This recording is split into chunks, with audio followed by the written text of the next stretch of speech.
नमस्कार किसान साथियों, कैसे हैं आप सभी। आशा करते हैं बहुत ही बढ़िया होंगे, स्वस्थ होंगे, मस्त होंगे। स्वागत है आपके अपने यूट्यूब चैनल किसान मीडिया में और मैं आपका दोस्त मिस्टर विकास विद्यार्थी बीएससी एग्रीकल्चर से। तो किसान साथियों, मई का महीना स्टार्ट हो चुका है और मई के महीना में ज़्यादातर किसान भाइयों की जो रबी की जो फसलें थी वो कट चुकी हैं, खेत हो चुके हैं खाली। और किसान साथी ये सोच रहे हैं कि हमको कोई एक ऐसी सब्जी मिल जाए जिसको हम कम से कम 65 से 70 दिन में एक अच्छा मुनाफा मिल जाए और 65 से 70 दिन में तैयार होकर के मार्केट में पहुंचने लगे किसान साथियों। तो हमारे यूट्यूब चैनल पर कई किसान भाइयों ने कमेंट भी किए कि विकास जी हमको कोई एक ऐसी खेती के बारे में बताएं, और बहुत सारे भाई हमसे पूछ भी रहे थे कि बैगन की खेती कैसे करें किसान साथियों। तो आज मैं आपको बताने वाला हूं कि आप लोग मई के महीना में बरसाती बैगन की खेती कैसे कर सकते हैं, कब इसकी नर्सरी लगाएं और कब कितना इसमें खर्चा होता है और कितना इसमें एक एकड़ में मुनाफा होता है किसान साथियों। आज मैं आपसे करेंगे पॉइंट बाय पॉइंट विश्लेषण से बातचीत, और आज मैं आपको बताऊंगा बैगन की उन्नत खेती किस प्रकार से करें और कम समय में अच्छा उत्पादन कैसे लें किसान साथियों। इन्हीं सब बातों पर करेंगे आज हम आपसे बातचीत। और आज मैं आपको बताने वाला हूं कि आप बैगन की खेती करके कम दिनों में अच्छा उत्पादन ले सकते हैं।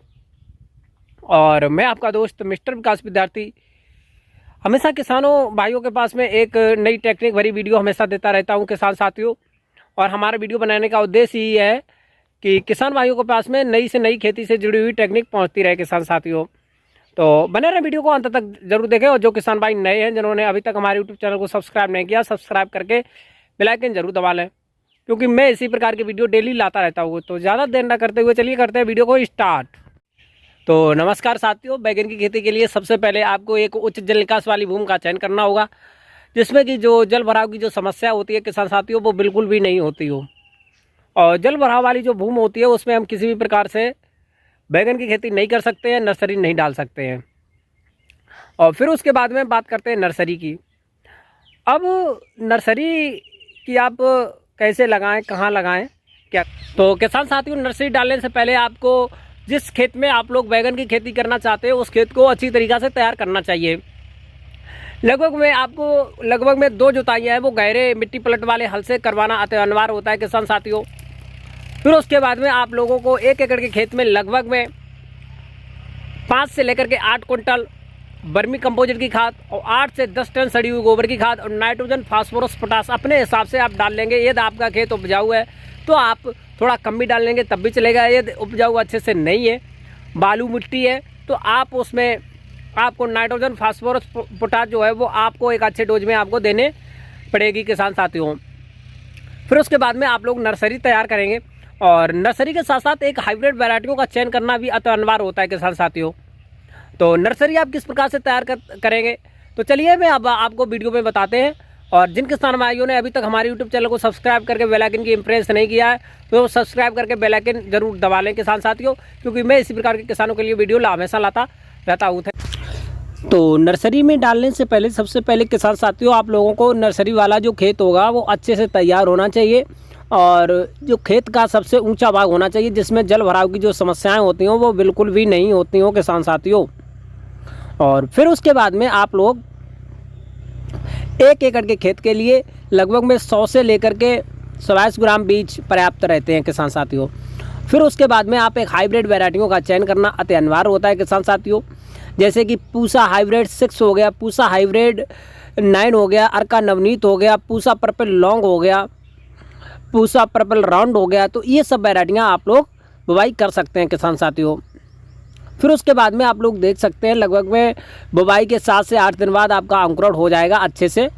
और आप लोगों को बुवाई के टाइम पर जो विशेष बात ध्यान रखनी चाहिए वो आपको लगभग में 1 एकड़ के खेत के लिए जब आप नर्सरी की बुवाई करेंगे तो आसपास में उसके जो खरपतवार है वो बिल्कुल भी नहीं होना चाहिए। आप जो इसकी बुवाई करेंगे नर्सरी की उसके आसपास में आप किसी भी प्रकार के कोई भी दूसरी वैरायटी के बीज नहीं लगने चाहिए, क्योंकि वहाँ से थोड़ा प्रॉब्लम हो जाती है किसान साथियों। फिर उसके बाद में आप लोग लगभग में 25 से 30 दिन के आसपास में नर्सरी तैयार हो जाएगी और आप लोग ट्रांसप्लांटिंग कर सकते हैं। तो ट्रांसप्लांटिंग के लिए सबसे पहले आप लोग क्यारी विधि अपनाएंगे, जैसे कि लगभग में 1 मीटर चौड़ी लंबी क्यारी चौड़ी, और लंबाई अपने हिसाब से आप लोग रख सकते हैं किसान साथियों। और प्लांट बाई प्लांट की दूरी रखेंगे, कम से कम 1 मीटर के दूर पे ही प्लांट लगाएं। अब 1 एकड़ के खेत के लिए लगभग में 3000 से लेकर के 3500 पौधा पर्याप्त रहते हैं किसान साथियों। अब अपने हिसाब से आप लोग थोड़ा कम ज़्यादा भी कर सकते हैं वैरायटियों के अनुसार, लेकिन हाइब्रिड वैरायटी होगी तो कम से कम 1 मीटर से कम में नहीं लगाना चाहिए, क्योंकि तभी अच्छा प्रोडक्शन आपको मिल पाएगा किसान साथियों।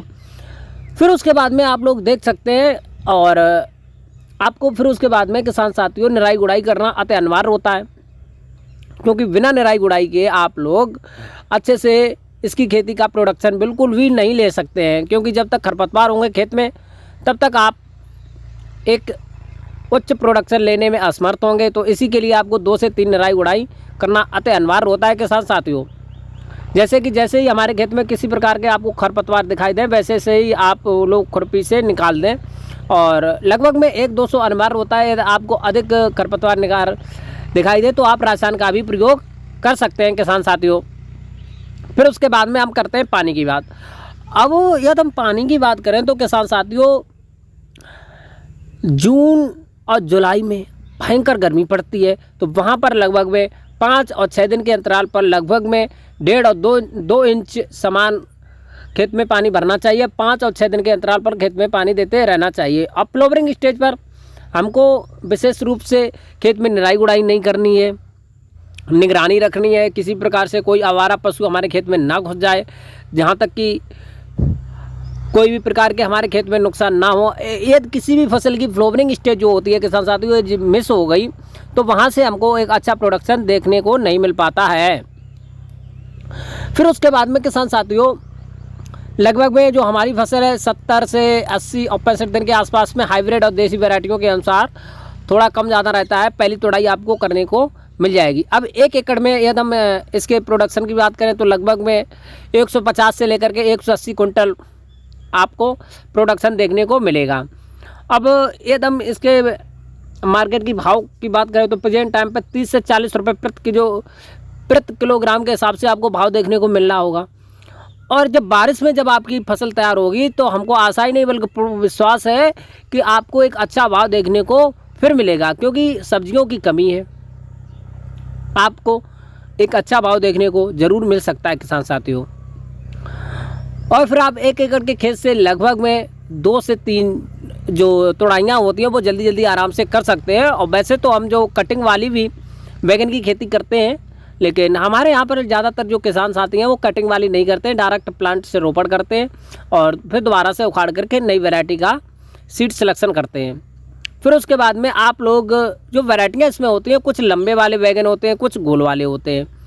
अब आपके एरिया में यदि गोल वाले बैगन होते हैं तो आप गोल वाले लगाएं, मार्केट में डिमांड है गोल वालों की तो आप गोल वाले लगाएं। यदि आपके मार्केट में लंबे वाले बैगन की यदि डिमांड है तो आप लंबे वाले ही लगाएं, क्योंकि मार्केट के अनुसार ही आप लोग बुवाई करें, क्योंकि जब तक मार्केट में अच्छी डिमांड नहीं होगी आपके फसल लगाने का कोई उद्देश्य परिपूर्ण नहीं हो पाएगा किसान साथियों। अब जो हमारे द्वारा बताए गए पॉइंटों के अनुसार यदि आप खेती करते हैं तो हमको आशा ही नहीं बल्कि पूर्ण विश्वास है आपको एक लंबे खेती के बाद में एक लंबा फ़ायदा देखने को मिलेगा किसान साथियों। और वैगन की खेती के बारे में अगर कोई आपको जानकारी चाहिए तो आप हमसे कमेंट में पूछ सकते हैं। और वैगन की खेती आज मैं यहीं पर रोक रहे हैं। वीडियो अच्छी लगी हो तो लाइक करें और कमेंट करें और बिल्कुल भी शेयर करना नहीं भूलें।